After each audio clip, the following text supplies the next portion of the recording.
Greetings, everyone, and welcome back to Amplified Nevada Native Youth.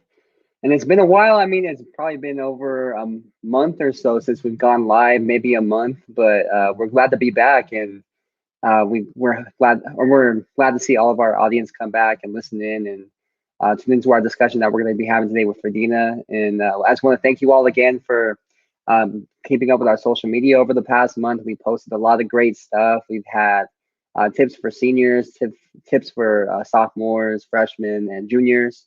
And then we've also posted a lot of videos. Check out Lance's video, check out Zoranda's video. And yeah, feel free to share it with any youth out there who are graduating school or who are planning on going to college after high school, because they're really good. It's really good info, and it's also really inspirational too. So feel free to share it with those students. And like I said, my name is Avery Wyatt. I'm the coordinator for Amplified Nevada Native Youth. I have a cool new photo right there, not an older one. So shout out to Kenrick. And then, yeah, like I said, we have a great show tonight, and we're going to be featuring our very own Drye-Romero. But first, I'll introduce our co-host for tonight, which is, I'm pretty sure you've seen her on the past shows, but it is Sandra Mitrovic. So Sandra, would you like to introduce yourself real quick for everybody?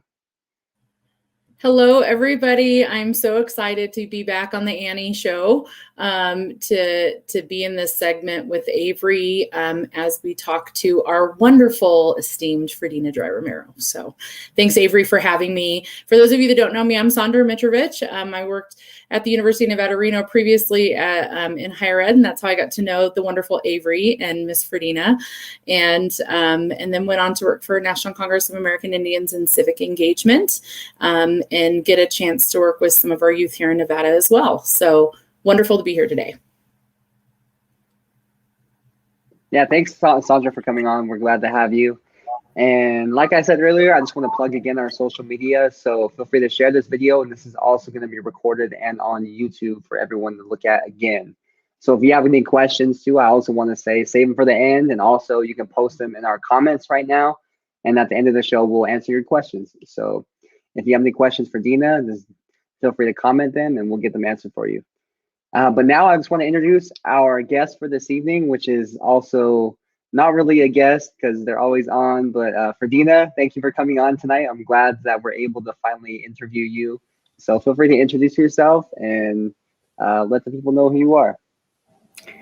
Well, good evening, everybody. I'm so happy to be here and actually be a guest, and kind of turning my reins over to Avery and Jarrett, who's going to be carrying on the Annie Show. This is all Avery's idea, and I just happen to be able to be so fortunate to be his co-host for since August.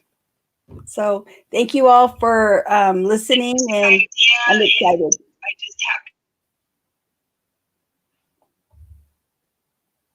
Cool, thanks, Dina, and we're glad to have you on. Thank you for coming on as a guest. I know it's probably it's going to be different to be the one who's going to be answering the questions. So me and Sandra are going to give you some good ones today, hopefully to have a good show. So we'll start off with the first question for you. And this one is sort of the basic one that we ask everybody, but describe where you're from and what was your community like growing up? I know you said in the background there, that's your res right there. So maybe describe a little bit about your background too. Sure. Behind me is the Kaibabana Paiutes, where I'm enrolled from in northern Arizona. I'm also from the Moapabana Paiutes in southern Nevada, and I really feel a connection to the land I come from. So that's why my background is my native land. So in addition, I also want to recognize my great-great-grandmother and my great-grandmother who lived and are buried in what is now the Las Vegas Indian colony. And that's where my grandmother, Ina Segmiller, is from, Ayep.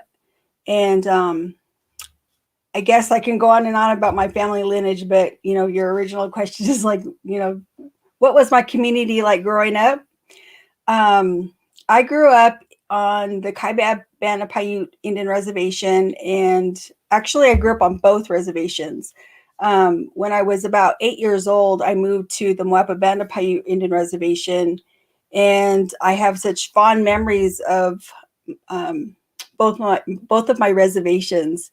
And, as a kid, I played outside. I, just with my cousins and my friends in both places. And, not long ago, my husband and I were out in Moapa, and I was showing him all the places that I used to, play at.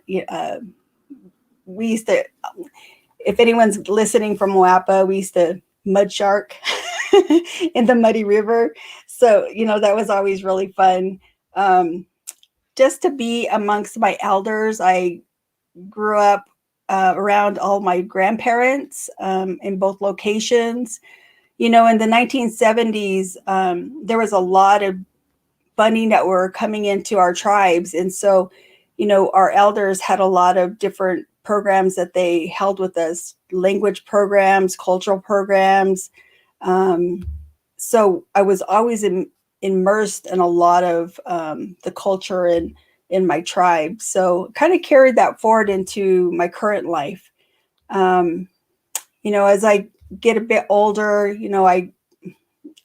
there are just things that I remember from growing up and just being around all the people that I, adore and love, and being able to have a lot of aunties and uncles who helped raise me. I was just that kid who came from the reservation and just really enjoyed my time there. And I still love to go home. I go home to both places and really feel a connection to where I come from. Well, and I like that you talked about coming from home, and you talked a little bit about journey, and I know you travel home and visit a lot. And so it's always wonderful to hear your stories about your family and especially your parents. So I always enjoy that. We're going to transition a little bit, but we're still going to talk a little bit about journey.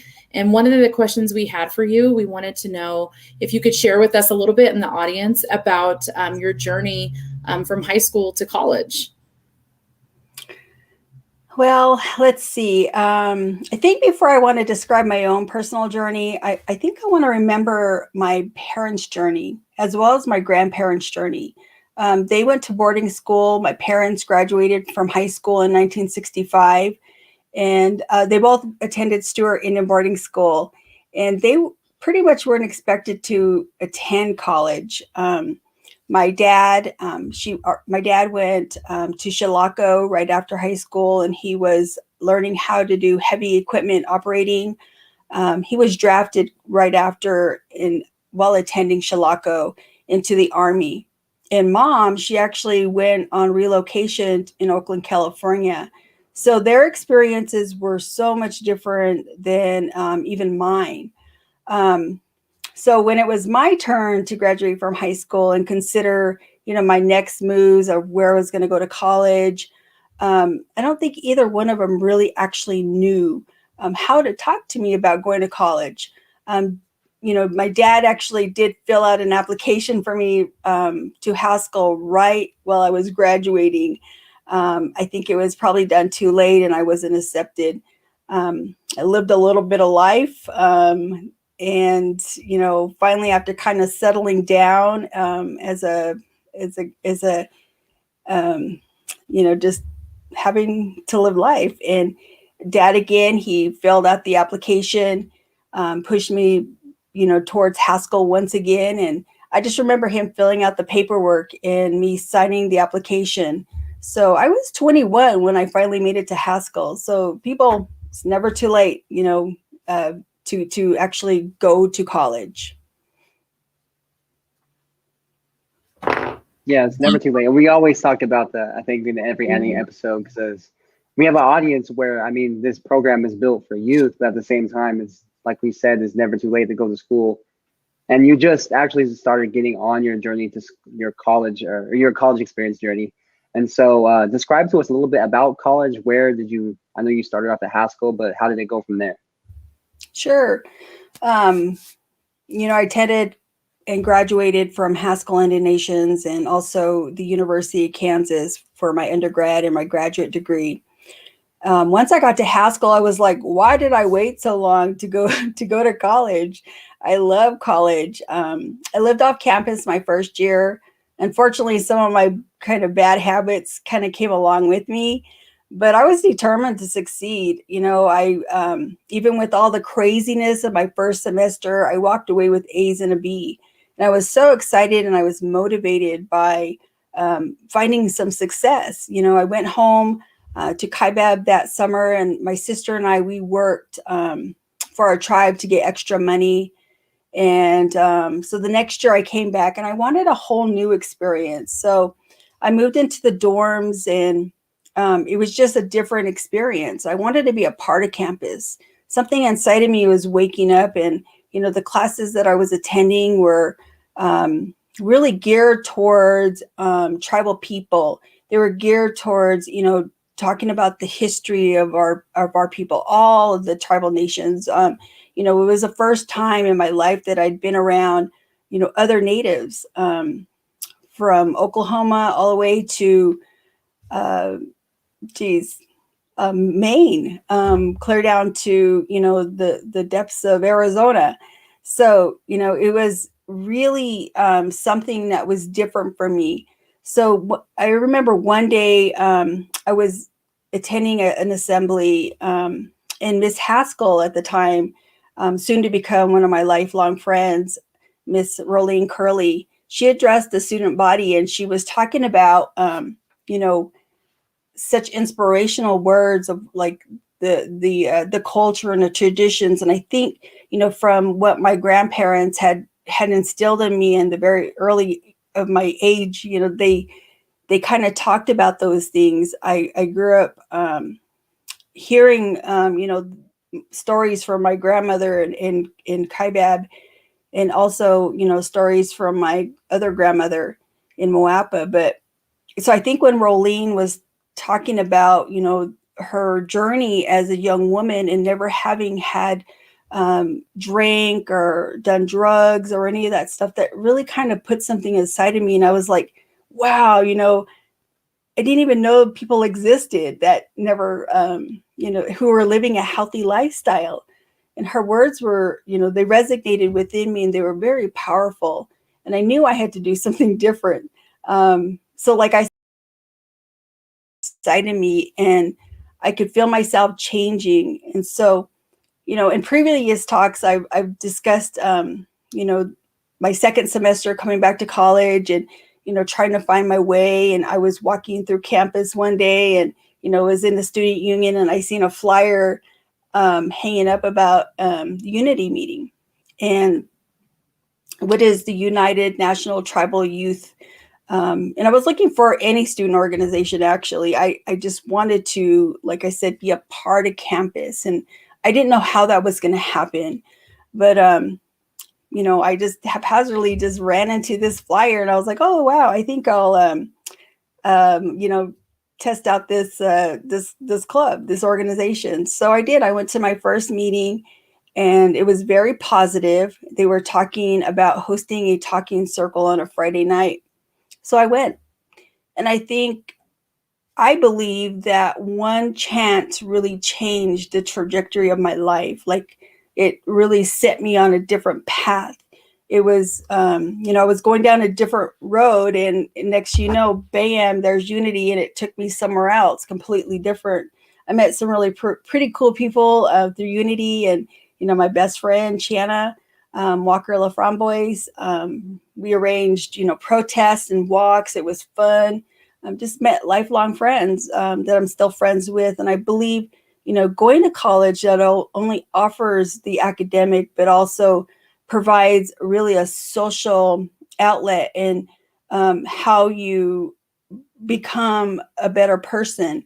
And, you know, it's really building towards and enhancing your character of who you're going to be becoming. So I'm always excited to see my classmates today, you know, all the amazing work that they're doing. Some of them are, you know, have gone on to their doctoral degrees. Some are, you know, geez, there's just so many different people who've come out of Haskell who are awesome and amazing. You know, I think, you know, the instructors and the staff at Haskell were supportive in my journey. and have become my family. They've helped me grow. There's some shout outs, Manny King, who was our Unity sponsor, and he's still a mentor to me today. Mr. and Mrs. Bread, who became my Kiowa parents. Coach Gipp, Miss Frida Tapido Gipp, Miss Granda Roscoe, Dr. Dan Wildcat, and geez, so many more. And just amazing people that are there to teach the students and who are there to push everybody forward. At KU, we had a great support system too through the First Nations Student Association, with a lot of great faculty and staff who were working within the Indigenous Nation Studies program. And I was an undergraduate student, and I worked at the Indigenous Nation Studies program. It has a different name today. And I remember the director, Dr. Donald Fixico, and he said to me, Dina, one day you're going to own your own home and you're going to write a book. And today his words resonate with me like he was speaking my future. And it was awesome. Like I think about that and how, today we're speaking the future for other people who are coming behind us, like the Averys of the world. We're I heard that in a I think it was actually at AHEC, or not AHEC, one of the conferences that we were at, NASPA, I think it was, and they were talking about how do you speak the future for someone else that's behind you, that's coming up. So that's what he did for me. He spoke my future. One day hopefully I'll write a book. I love that you talked about speaking your future, because it's a great segue into what we're going to ask next. And I know you got to work as a mentor to others, definitely one of our mentors. So we appreciate, I know both Avery and I appreciate you in our professional life. One of the things that we always talk to students about is how they can overcome challenges and ways to persevere. And so our question to you is, both in your capacity as a student, but also as a professional in higher ed, when you were at Haskell mentoring others, what kind of challenges did you face yourself and maybe that you witnessed in others? And what were some ways that you were able to persevere? You talked about your network and your family that you met on campus. What were some of those other ways that you were able to persevere, and maybe even ways that you saw other students persevere? All right. So I don't know if it's necessarily a hardship, but, managing my time, and, when Avery and I talked with other students, that's like the number one is time management. I got involved in a lot of clubs and organizations, both at Haskell and KU, and really put that in front of my academics. I didn't spend enough time. So I think it's learning how to balance both. Like, even today, like, do I get involved or do I not get involved? Do I stay, let other people do the work and I contribute, but not the lead of that? So there's I think even today, just learning how to balance that. So, while you're going through those experiences, you're not realizing that in that moment you're becoming someone who is going to be able to persevere. Well, I can't even say the word. Sorry. You're going to be able to move forward and create a better life for yourself and for others. I think I would be remiss if I didn't mention, a very personal hardship that I faced while in college, and I was losing my sister to suicide. And, I just want to say it out loud. Suicide sucks. But the work I do today is really for her. Unfortunately, she'll be 24 forever, and in my heart going on 25. So, she didn't know at the time the impact she had on our tribal community. And I really think that, humans get stuck in our head and we don't see a way out.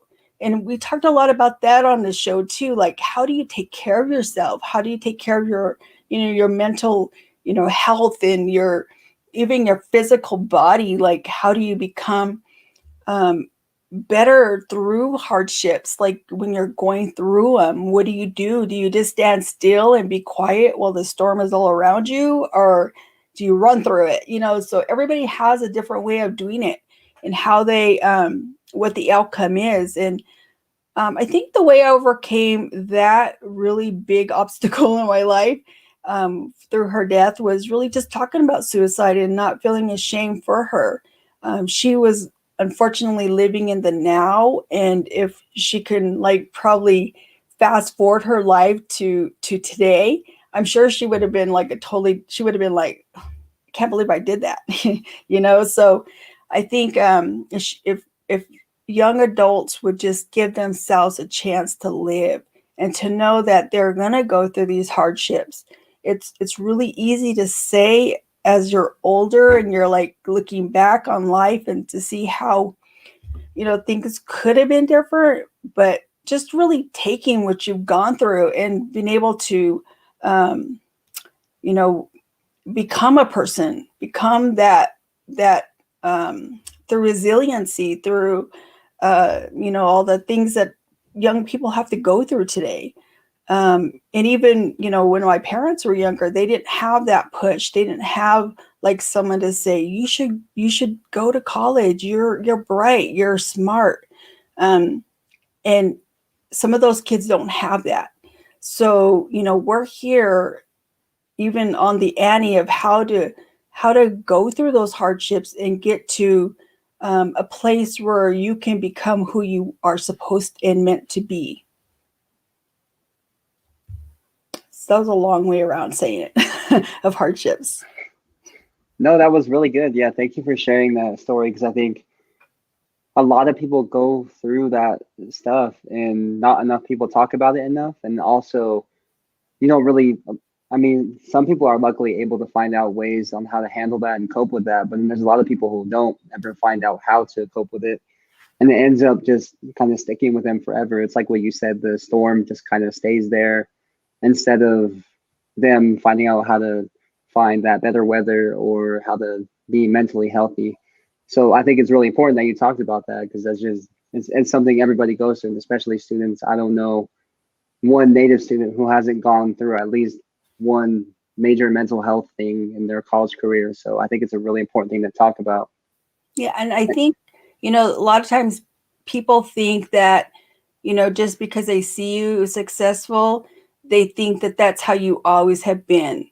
If they can literally, and people can tell you, haven't always been, so put together.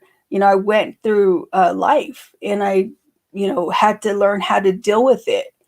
One of my, I told my nephew this past weekend, I said, I hope you don't have to go through that.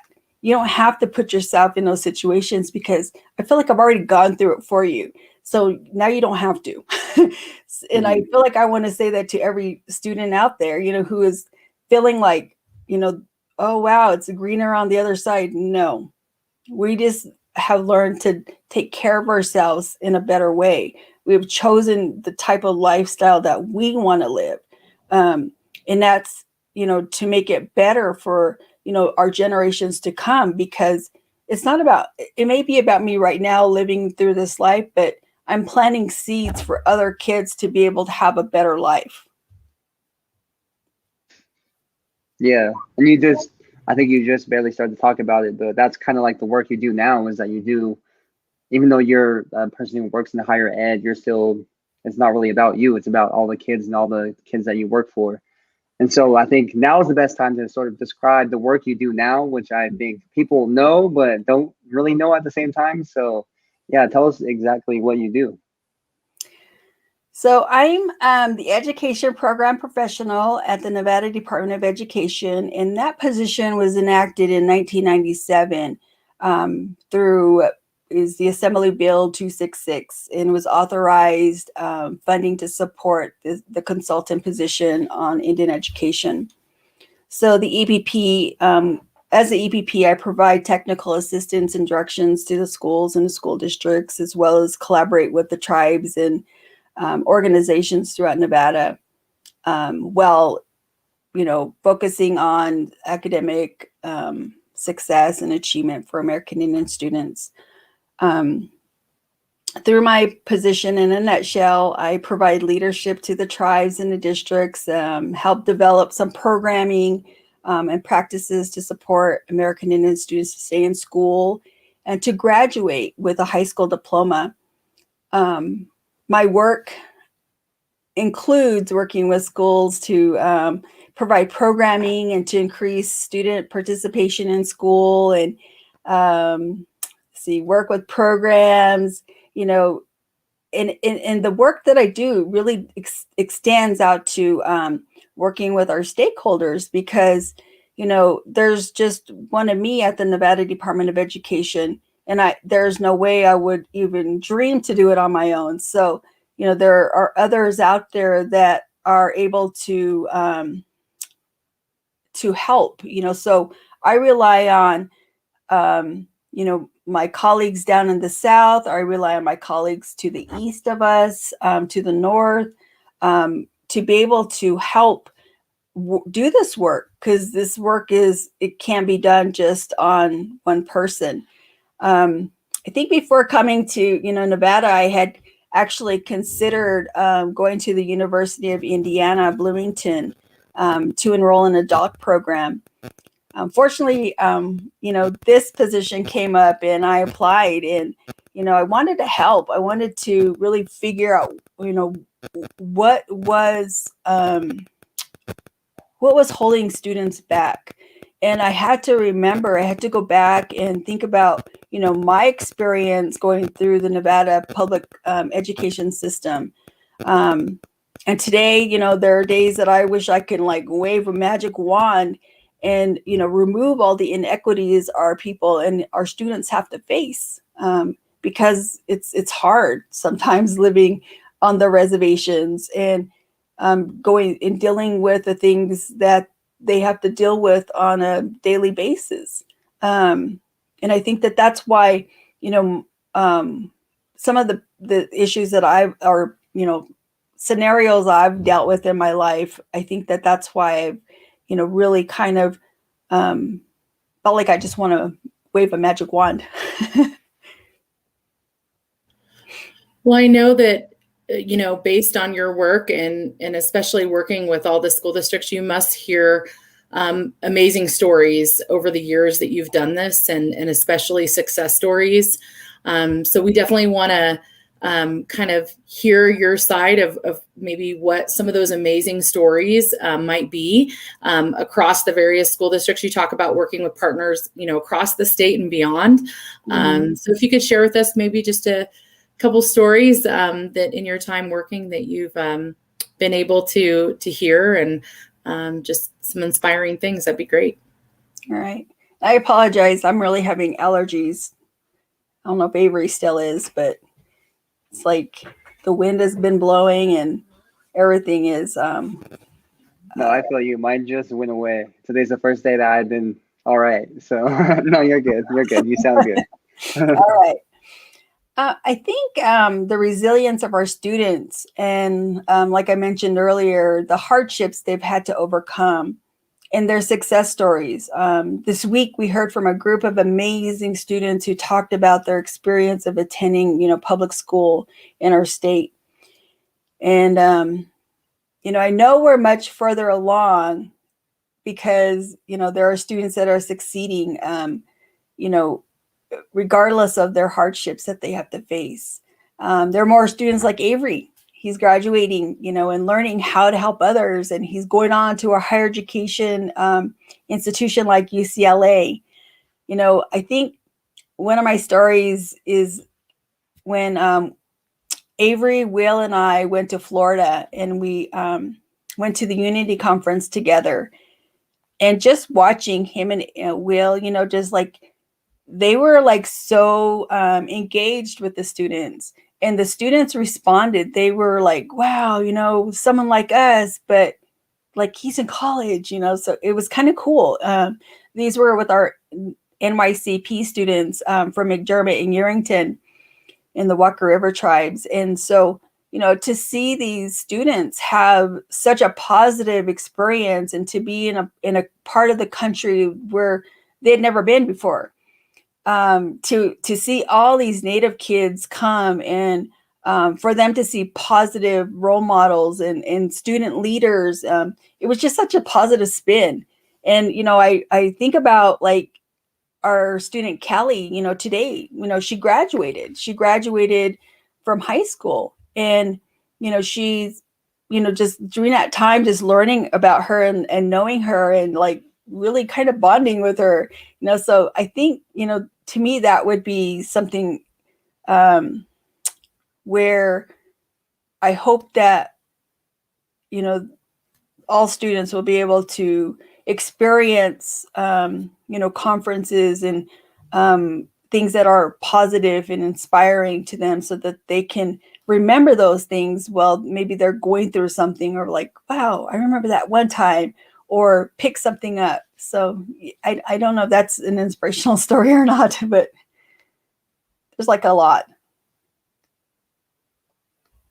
I think that's really great. And I love the unity stories, and I love the students. You said something really important. We celebrated our graduates this week, and many of those students have been a part of that NYCP program for a number of years now.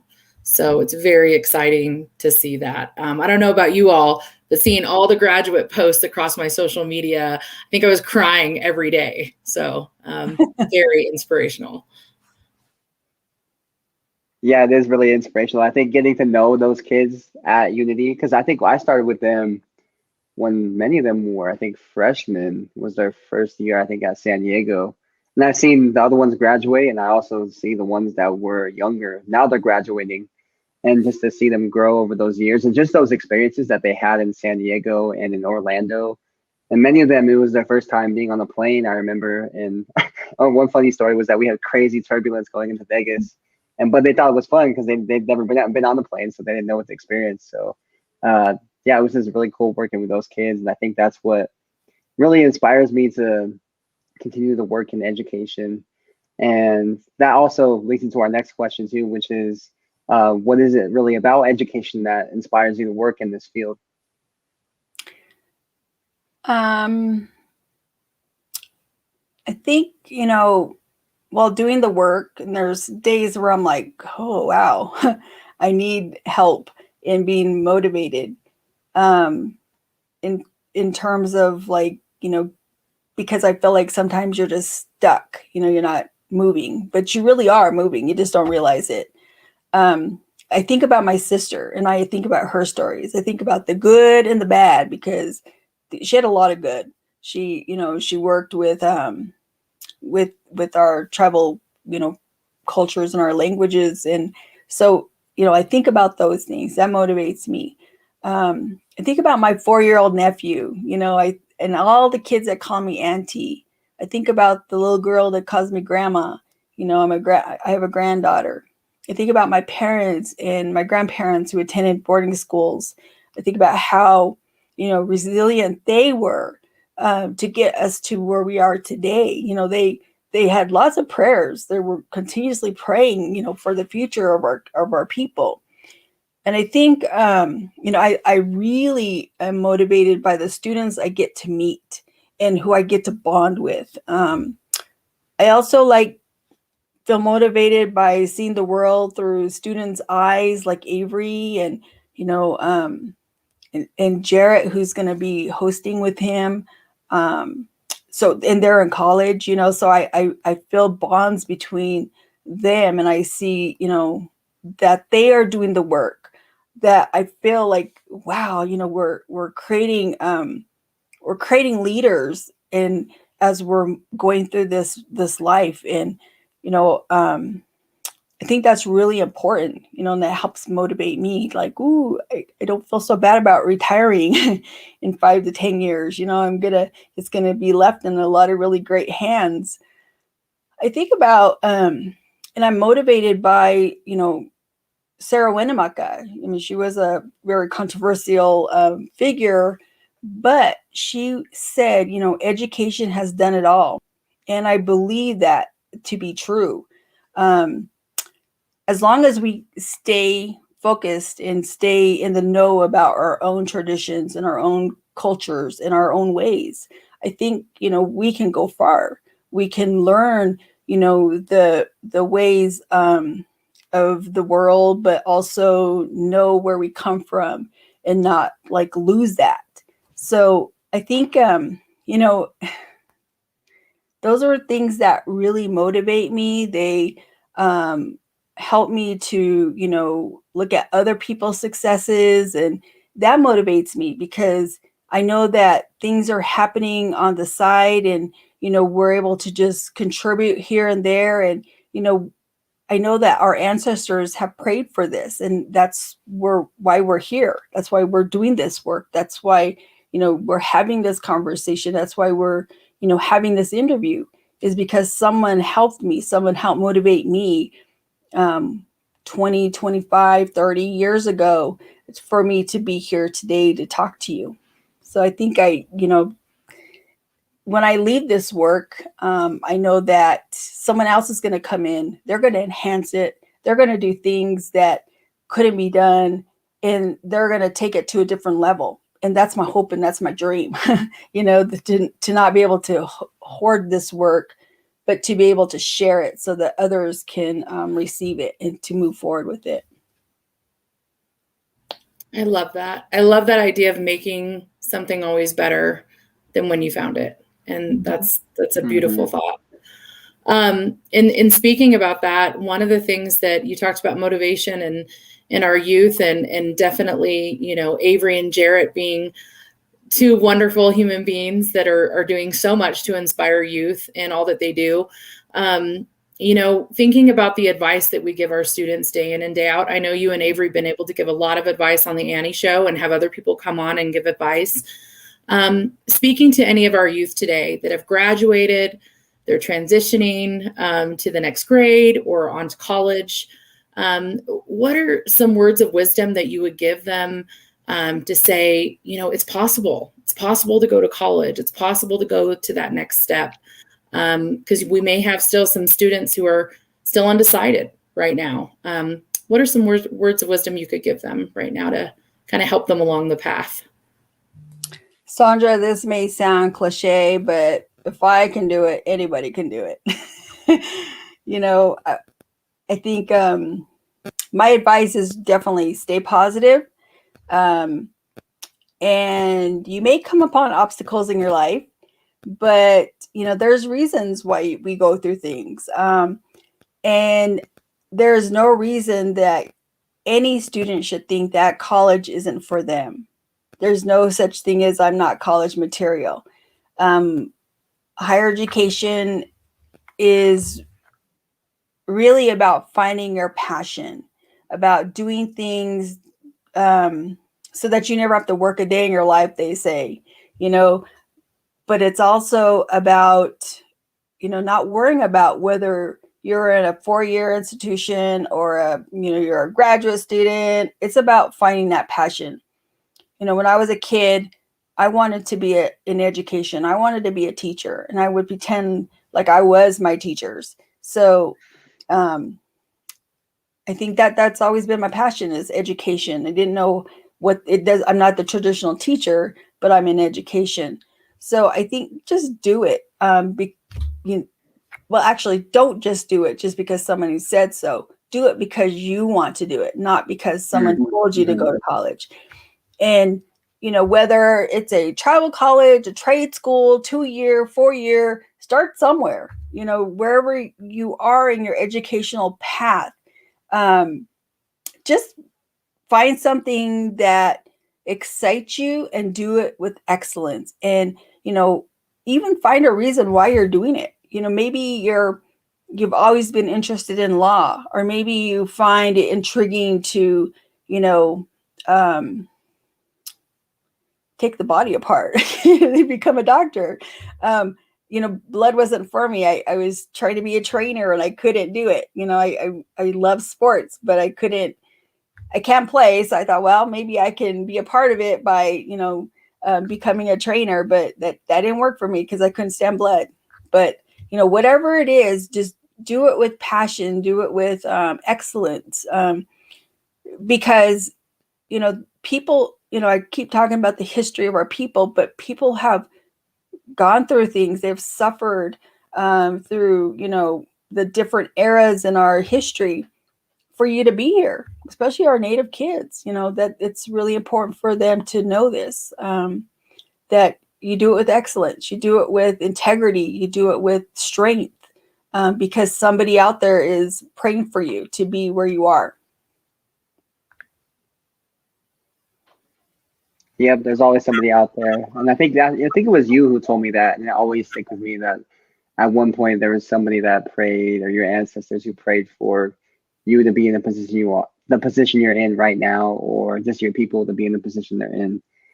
And now on to talking a little bit about the future. I know you mentioned earlier about a book, and I'm not sure if you started on your book yet, or if you're thinking about doing your book, but what are your future plans and goals when it comes to your work, or even it doesn't even have to be with your work, but just with things you like to do? What are your future plans and goals?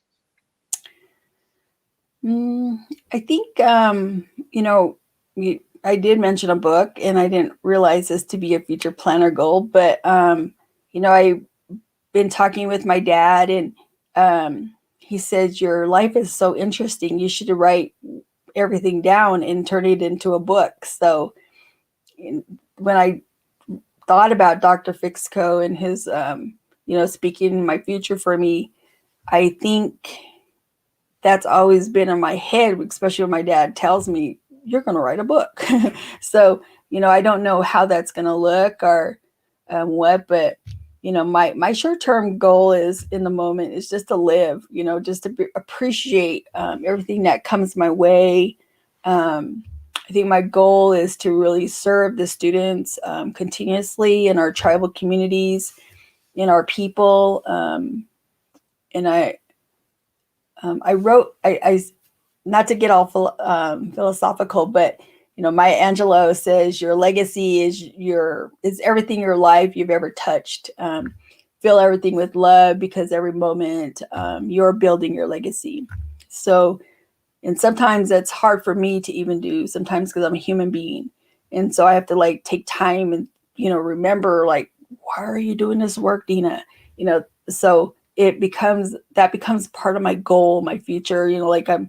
I want to speak to it, how do I help others, in remembering that what Maya Angelou says about your legacy. So I don't really have any real super future plans, except for when I do get to retire.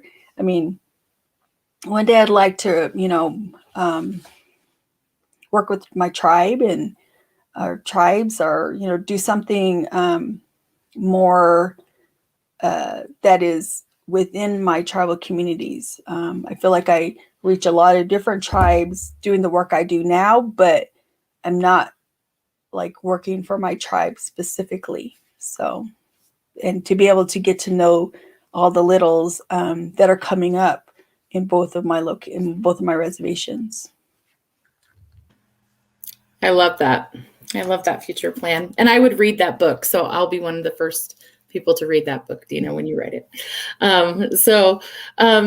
Kind of thinking through as we near kind of almost the end of our session, I want to leave some thoughts to our Native youth about next steps. So I know that part of our planning is, and especially with Annie being a program for college and career planning, is always about steps and things. And they could be little steps that our Native youth can be taking right now, just to put them on that path. And, these could be personal, academic, social, some, just even a few steps that they could be doing right now. And especially as many of them are transitioning into summer, anything that they could be doing right now to get themselves prepared for just the next step, in academics or even just their personal life. Well, Avery put a lot of really cool posts up this past week, and I think into last week, I can't remember, but, on the Amplified Nevada Native Youth page, he talks about as early as ninth grade, pay attention to your grades. have a plan, find a mentor, talk to people, network, what steps it takes to get to college and to be a leader, and apply for scholarships. That's, I think, steps that you can take now, like that are immediate, whether you're a 9th, 10th, 11th, or 12th, or even in 5th grade, or, in the middle schools. Start thinking about like what you want to be successful. What steps do you take? Because I was looking at a map today, and it looked like they had little steps. And when I was a kid, I used to do a lot of jump roping. So there was and I wish I knew this song, but like they talk about you go through baby, you go through 1st grade, 2nd grade, 3rd grade, all the way up to a doctoral program. And I was always wanting to get to that point, like, how do I get there? Well, not realizing that little, I often think about it, that little jump roping song, like, gets you to each step. It doesn't come overnight. You have to go through the steps and the processes to be able to become successful, to be able to, graduate from elementary school, you graduate from middle school, you graduate from high school, graduate from, whether it's college or if it's a trade school, there's always steps that you have to take. Don't try to rush those steps. Just take them one day at a time, one step at a time. Like, how do you, it's like taking baby steps sometimes, especially if you find yourself in a hole. There's times I have, dreams still where I'm like, oh my gosh, I forgot to do that homework assignment. And I'm way beyond homework assignments, but it's still there. Maybe I missed some steps. I don't know. So, for our youth, what steps you want to take now is just take the steps, just enjoy life, but be mindful of the steps you're taking. Mm-hmm. Yeah, that's great advice. And I think, well, Adina mentioned it too. We listed all the advice for freshmen to get this college, and starting then and in your freshman year, I think is really important. But also what you just said too is really important to just take that step at whatever. It doesn't even have to be through education. It could be like that, just whatever that next goal you want to accomplish, that next type of food you want to try, just take that step right now. And I think it's the perfect time. And now for our last question of the evening, it is, I just want to know, what would be your biggest piece of advice? And then I guess we've talked a lot about advice and stuff tonight, but what would be, I guess, a 1-sentence advice for Native youth in general? It doesn't even have to be for education, just for Native youth. Well, I think listening to our youth this past week, I know our history isn't being taught like it probably should be in our public schools. So go outside and learn about your people, learn more, learn where you come from, get to know, be proud of where you come from before you go out into the world, before you go out and learn about other cultures and people, because that will, I believe strongly that that's why I had, some success. I went through a lot of, turmoils that I put myself through, but because I knew who I was, where I came from, and I felt grounded, I had that foundation. I was able to get out of whatever mess I was in. So, I think just knowing where you come from and knowing that it's okay to, feel that imposter syndrome sometimes, but to get out of it quick enough to know that you're worth this world, you're worth this time, you're worth, your life is important. If you don't feel that way, talk to a parent, to a trusted adult, and they will help you find your way sometimes. There are many resources out there. There are scholarships available. There's, all different types of opportunities to become college career ready. just take the time to listen, to be able to be mindful of those things, and don't worry about so much about what other people think. And you know, just be excellent in everything you do, and don't grow up too fast. You know, enjoy the moment. I wish I would have enjoyed more of my moments in life. And you know, half a century later, I'm telling you this, and I'm looking, and then you can actually look back, and you can like laugh, and you can enjoy telling those stories when you're around your friends, and you can like reminisce. You know, so just remember that whatever you're doing, you know, people are always watching. You know, my grandmother was never probably in the same area all the time, but she would hear everything I did. So, you know, any country small, people know. And so just live the best life you can. Think about when you're going to become an elder, and what kind of stories you want people to tell about you. You know, what kind of person you're going to be. You may not think about that when you're in 9th, 10th, or 11th, or 12th grade. You may think, but it's really important as you get older, and you think about how you lived your life, and what you contributed. So that's my biggest piece of advice. I mean, there's a whole bunch there, but you know, I think in just going through my own life and thinking back, like, just be excellent, just be happy. I don't know. I think that's amazing. Sorry, Avery. No, you're good.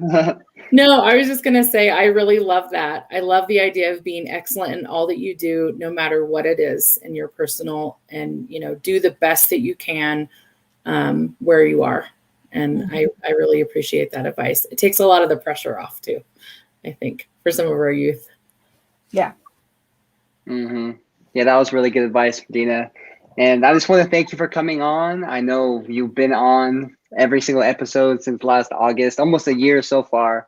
And I just want to thank you for being our co-host that we've had. It's been an amazing year. And yeah, thank you for giving us some great advice tonight, and sharing your story, which I think a lot of us have been waiting to hear, because I think we've done pretty much everybody in our little NYCP group. So we're glad that you finally were able to come on. Yeah. Avery, before we leave, I know you had mentioned a question from a colleague, and she wanted to mention, you know, the great importance to have early childhood teachers on Indian reservations in Nevada. And she also mentioned that UNLV has a really great program. So thank you, Brenda Jackson, for mentioning also the online colleges, so that students can enroll without ever leaving their families for long periods of time. So I really want to thank you for that. That's important. And one thing that you talked about, Brenda, was, you know, the importance of supporting our students in their first year of college. That's my forte. That's what I studied while I was in college and for my master's program. And it's so important that our tribes and our communities support those students in their first year of college. So thank you for bringing those up. It's very important. And that, you know, our natives who are going into tribal administration, like that they can return back to their tribes to work and for their tribes to be successful. A lot of them have, you know, enterprises, they have businesses, casinos. So, you know, you're needed out there, young kids. You're needed out there. You're important. And if people wanted to get in touch with you, Fredina, because I'm so glad that they, you know, for those that haven't got the chance to meet you, where can they get a hold of you at if they want to just make more connections, or, you know, find out a little bit more about maybe education folks in their own communities? Because I know you're a wonderful bridge builder in that way. So where can they reach you? They can reach me. Avery can put my contact information in the comments, and you can reach out to me if you have any questions, any concerns. I can't wave my magic wand and make it happen immediately, but there's some really great people out there that can help in this process. Thank you. Yep. Thanks, Nina. And did you have any last words for us, or because I think we're pretty much done for the night, and you did amazing. Thanks for coming on. And yeah, if you have any last words, feel free to take it away. Just thank you for hearing my story. I think everybody has a story. Everybody has a purpose. And, we're here to help guide you and to support you.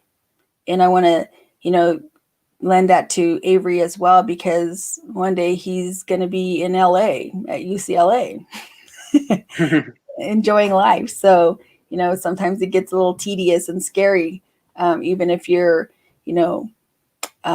thinking you're all together, it's sometimes we just need help. So thank you, Avery, for leading this initiative through the Nevada Native Youth Community Project, and offering this to our students. And, this is your brainchild. You're the one that did this. So, I thank you for this, and I'll be sitting in the background in the green room watching you every moment you take in this life. So, and Sandra, it's always a pleasure. Always. Yep. Thanks, Nina. And before we head out, I will just plug a little bit of what we're going to be doing in the coming weeks. So we're going to be bringing in a college, a United Tribes Technical College, I believe that's the full name. And we're going to be having them hopefully sometime next week. We're still trying to figure out some timing stuff with them, but just be on the lookout next week. We're going to have something for you either way. And then in the future, we're going to be having a few tribal chairwomen. We're still going to be talking to some high school students, and we'll still offer you some tips throughout the summer. So tune in to Amplified Nevada Native Youth. And have a great weekend, everybody. Bye-bye.